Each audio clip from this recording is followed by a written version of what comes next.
Hello students, electron.js का ये chapter 6 है। चैप्टर 5 तक वीडियो अपलोड किया गया था, देखिए ज़रूर इनको। ये पांचों वीडियो अगर आपने देखा होगा तो ही ये वीडियो आपको समझ में आएंगी। एक अमेजिंग अपॉर्चुनिटी हम आपको दे रहे हैं 24 अक्टूबर 2021 से पहले आप इनमें से किसी भी एक लैंग्वेज में एडमिशन ले सकते हो। आपको हमारा 36 मंथ का सॉफ्टवेयर इंजीनियरिंग कोर्स ज्वाइन करने की आवश्यकता नहीं है। आप हमारे वेबसाइट पे विजिट करेंगे तो इसकी सारी जानकारी आपको मिल जाएंगी, या हमारे सेल्स टीम को कॉल कीजिए। हम नया एक डेस्कटॉप एप्लीकेशन का प्रोजेक्ट शुरू करने वाले हैं, इसीलिए फ्रेश प्रोजेक्ट बनाइए। डेस्कटॉप पे या कहीं भी सेफ लोकेशन पे ब्राउज़र के नाम से फोल्डर बनाइए। इसको ओपन करके ऊपर में राइट करेंगे CMD। ऐसा करने से ये पाथ एक्सेस हो जाएगा आपके कमांड के अंदर। हमें इलेक्ट्रॉन का प्रोजेक्ट क्रिएट करना है। पहले package.json को क्रिएट करना होगा, तो राइट करेंगे npm init-y, एंटर प्रेस कीजिए। ऐसा करने से package.json क्रिएट हो गया। अब इलेक्ट्रॉन को इसके अंदर इंस्टॉल कीजिए। राइट करेंगे npm install electron-save-dev, enter press कीजिए। तो ऐसा करने से प्रोजेक्ट का जो फोल्डर है ब्राउज़र, उसके अंदर electron.js का लाइब्रेरी इंस्टॉल हो जाएगा। फिर हम अपने प्रोजेक्ट पे काम कर पाएंगे। देखिए इंस्टॉल हो गया। जब ये इंस्टॉल हो जाए तो अपने कोड एडिटर में ब्राउज़ कर लीजिए अपने प्रोजेक्ट को। ये रहा ब्राउज़र के नाम से प्रोजेक्ट का फोल्डर। इसके अंदर सबसे पहले एक फ़ाइल क्रिएट कीजिए main.js के नाम से। इस फाइल के अंदर एप्लीकेशन के विंडो को क्रिएट करेंगे। तो एप्लीकेशन के विंडो को क्रिएट करने के लिए हमें इलेक्ट्रॉन के अंदर से कुछ चीज़ों को रिक्वायर करना होगा। अब इसके बाद ऐप के अंदर से WhenReady फंक्शन को आप ऐसे कॉल करो। ये चेक करके आपको बताएगा कि एप्लीकेशन रन करने के लिए जिन चीज़ों की आवश्यकता है क्या वो रेडी हुआ। जब वो रेडी हो जाएगा तो देन के अंदर आप एक कॉल बैक फंक्शन का डेफिनेशन करोगे ऐसे, और इसी के अंदर एप्लीकेशन के विंडो को क्रिएट करने की कोडिंग आप करेंगे। तो मैंने कांस्टेंट प्रिपेयर किया विंडो के नाम से। जो ब्राउज़र विंडो कांस्टेंट है उसका ऑब्जेक्ट बनाएंगे ऐसे। एक जेसन को असाइन कीजिए और विंडो का विड्थ और हाइट सेट कर दीजिए। मैंने विड्थ सेट कर दिया 800, हाइट सेट कर देता हूँ 600। तो ऐसा करने से एप्लीकेशन का विंडो बन जाएगा। इसे रन करने के लिए कुछ सेटअप करना होगा। package.json में आ जाइए। ये देख रहे हैं मेन, यहाँ डिफाइन कर देंगे main.js, क्योंकि जिस फाइल के अंदर एप्लीकेशन का विंडो क्रिएट करने की कोडिंग होती है उसी फाइल का नेम यहाँ देते हैं। तो हमने किसके अंदर कोड किया main.js में, इसलिए डिफाइन कर देंगे main.js। स्क्रिप्ट के अंदर ये जो टेस्ट रिटर्न है यहाँ पे आप राइट कर दो स्टार्ट, और इसका वैल्यू सेट कर देंगे इलेक्ट्रॉन स्पेस डॉट। तो स्टार्ट के अंदर इलेक्ट्रॉन स्पेस डॉट देने का ये मतलब है कि जब हम कमांड के अंदर राइट करेंगे npm स्टार्ट तो ऑटोमेटिक ये कमांड चलेगा और एप्लीकेशन रन हो जाएगा। टेस्ट कीजिए ज़रा, कमांड के अंदर आ जाइए। ब्राउज़र वाले एप्लीकेशन के फोल्डर को पहले एक्सेस करके रखेंगे और यहाँ पे राइट करेंगे npm स्टार्ट। देखिए एप्लीकेशन का विंडो डिस्प्ले हुआ।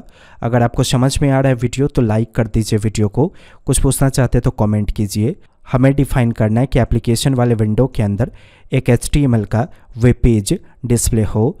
तो उसके लिए देखिए ब्राउज़र के अंदर एक नया फोल्डर प्रिपेयर करेंगे ऐप के नाम से, और इस ऐप के अंदर एक नया फाइल आप प्रिपेयर कर लो index.html के नाम से। जो HTML का डिफ़ॉल्ट स्ट्रक्चर होता है उसे राइट कर दीजिए। H1 का इस्तेमाल कीजिए और यहाँ पे डिफाइन कर दीजिए सक्सेस। तो ये फाइल लोड होना चाहिए हमारे एप्लीकेशन वाले विंडो के अंदर। तो एप्लीकेशन का विंडो आपने कहाँ क्रिएट किया, main.js के अंदर। इसमें वापस आ जाइए। विंडो के अंदर से लोड फाइल फंक्शन को ऐसे कॉल करेंगे, और जिस फाइल का पाथ आप यहाँ पे दोगे वही आपके ब्राउज़र विंडो के अंदर यानी कि एप्लीकेशन के विंडो के अंदर डिस्प्ले हो जाएगा। तो जहाँ पे है हम जैसे main.js में, वहीं पे ऐप फोल्डर है। तो इस ऐप फोल्डर को एक्सेस करेंगे और इस ऐप फोल्डर के अंदर है index.html, आप इसे डिफाइन कर दो। तो अब आपके एप्लीकेशन के विंडो में ये फाइल आपको दिखेगा। और रन कीजिए वापस, राइट करेंगे npm स्टार्ट। देखिए आ गया सक्सेस। HTML पेज में आप iframe टैग का इस्तेमाल करते हो ताकि किसी वेब पेज को आप डिस्प्ले कर सको। इलेक्ट्रॉन के अंदर अगर आप चाहते हो किसी वेबसाइट को डिस्प्ले करना index.html वाले पेज की सहायता से, तो iframe की जगह आप webview टैग का इस्तेमाल करोगे ऐसे। src के वैल्यू में वेबसाइट का नाम डिफाइन कर दीजिए।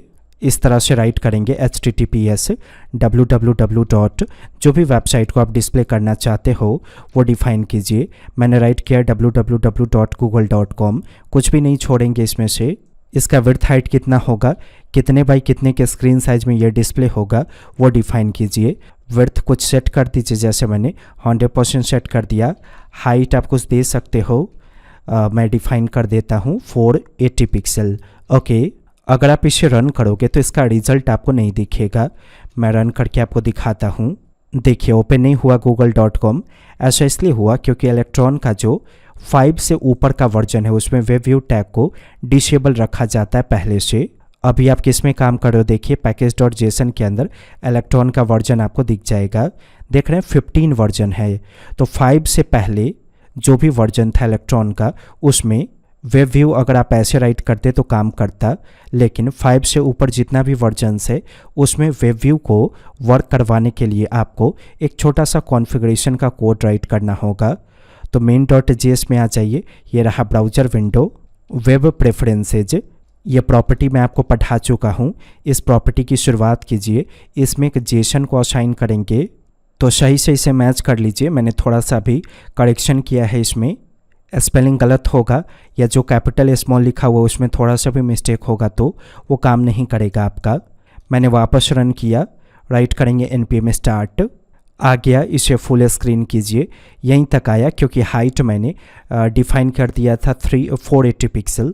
तो index.html में जिस तरह से विड्थ मैंने 100% दिया वैसे ही आप हाइट 100% दे दो। ऐसे पोजीशन प्रॉपर्टी का इस्तेमाल करेंगे और इसका वैल्यू डिफाइन कर देंगे फिक्स्ड, ताकि विड्थ और हाइट एकदम फिक्स्ड रहे।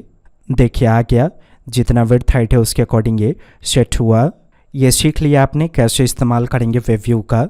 अब थोड़ा jquery का सेटअप कीजिए अपने एप्लीकेशन के अंदर। अगर आपको jquery का इस्तेमाल करना है तो कैसे करेंगे वही समझना है आपको। इस तरह से सर्च कर लीजिए jquery, फर्स्ट लिंक पे क्लिक करेंगे, ये देख रहे हैं डाउनलोड, यहाँ क्लिक कीजिए, एक लिंक आपको दिख जाएगा download the compressed production jquery 3.6.0। आप इस पर क्लिक करेंगे, Ctrl+S दबाइए। ऐसा करने से सेव करने को बोला जाएगा। तो ब्राउज़र वाला जो फोल्डर होगा आपके एप्लीकेशन का, इसके अंदर जाएंगे, ऐप फोल्डर के अंदर किसी भी नाम से फ़ोल्डर बनाइए। मैंने bs के नाम से फ़ोल्डर बनाया। इसका नाम थोड़ा सा सिंपल कर दीजिए फाइल का। मैंने फाइल का नेम डिफाइन कर दिया jquery, सेव कर लीजिए। सेव करने के बाद जो आपका index.html होगा इसमें स्क्रिप्ट टैग को शुरू करके ऐसे बंद करेंगे। एक वेरिएबल डिक्लेयर कर लेंगे डॉलर के नाम से, किसी और नाम से वेरिएबल डिक्लेयर नहीं कीजिएगा। फिर रिक्वायर्ड फंक्शन को ऐसे कॉल करेंगे और jquery वाले फाइल का लोकेशन डिफाइन कर दीजिए। तो जहाँ पे अभी हम हैं, जैसे index.html में मैं अभी कोड कर रहा हूँ, यहीं पे bs वाला फोल्डर है, इसके अंदर जाइए और इसी bs फोल्डर के अंदर jquery.js इस नाम से फाइल मौजूद है, आप इसे डिफाइन कर दो। इसके टेस्टिंग करने के लिए कि jquery काम कर रहा है कि नहीं, स्क्रिप्ट टैग को शुरू करके बंद करेंगे। बॉडी के अंदर डॉक्यूमेंट को सेलेक्ट कर लीजिए, रेड इवेंट को पास कीजिए। ये रहा document.read का फंक्शन, टेस्टिंग पर्पस के लिए इसके अंदर डिफाइन कर दीजिए अलर्ट।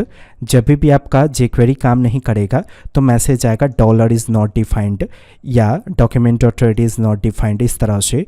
तो उसी प्रॉब्लम को सॉल्व करने के लिए मैंने ये प्रोसेस अभी आपको बताया। टेस्ट कीजिए, npm स्टार्ट राइट करेंगे, देखिए अलर्ट आया, मतलब jquery काम कर रहा है। अब ज़रा बूटस्ट्रैप का सेटअप कीजिए।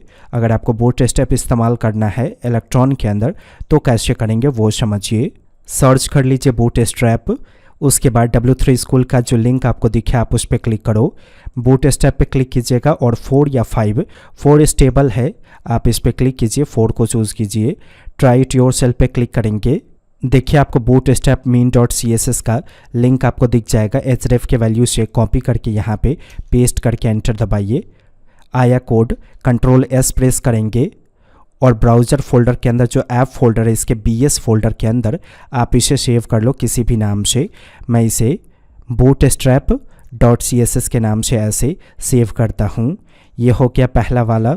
इसके बाद jquery का चाहिए, तो jquery तो ऑलरेडी हमारे पास है, इसे इग्नोर कर दीजिए। जो popper.js का लिंक है उसे कॉपी कीजिए, ब्राउज़र में पेस्ट करके एंटर दबाएंगे। आ गया, Ctrl+S दबाइए और इसे popper के नाम से सेव कर लीजिए bs वाले फोल्डर के अंदर। फिर इसके बाद अगला देखिए bootstrap.js का है, कॉपी कीजिए, यहाँ पेस्ट करके एंटर दबाइए, आ गया। Ctrl+S दबाएंगे और इसे सेव कर लेंगे bootstrap.js के नाम से। ये फाइल जब डाउनलोड हो जाए तो फिर आप यहाँ पे उसे लिंक करोगे। पहले bootstrap.css को लिंक करेंगे, तो लिंक टैग शुरू कीजिए, रिलेशनशिप का वैल्यू डिफाइन कर दीजिए स्टाइल सेट। इसके बाद href एट्रीब्यूट का इस्तेमाल कीजिए, bs फोल्डर एक्सेस करेंगे और bs फोल्डर के अंदर होगा bootstrap.css। अब इसके बाद popper.js को डिफाइन करेंगे, तो स्क्रिप्ट के अंदर जो आपने jquery.js का इस्तेमाल किया, इसके ठीक बाद popper.js का आप इस्तेमाल करोगे।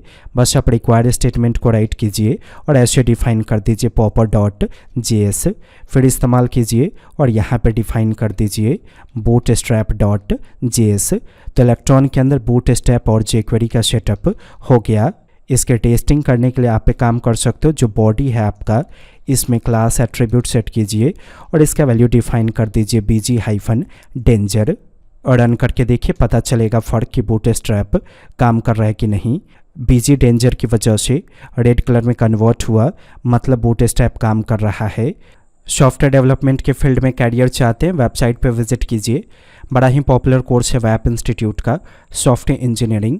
हर वो चीज़ इस कोर्स के अंदर अवेलेबल है जिसकी आपको अभी आवश्यकता है या आगे फ्यूचर में उसकी आवश्यकता होगी। Machine learning, artificial intelligence, cloud computing, software testing, सारा का सारा लैंग्वेज जिससे वेबसाइट सॉफ्टवेयर एप्लीकेशन बनता है, वो सब कुछ इसके अंदर। आप स्टूडेंट हो तो ईजिली मंथली इंस्टॉलमेंट में इस कोर्स को कर सकते हो। बेहतर जानकारी के लिए हमारे सेल्स टीम को कॉल कीजिए। वेब इंस्टीट्यूट के वीडियो को देखने के लिए और webinstitute.com पर विजिट करने के लिए आपका धन्यवाद।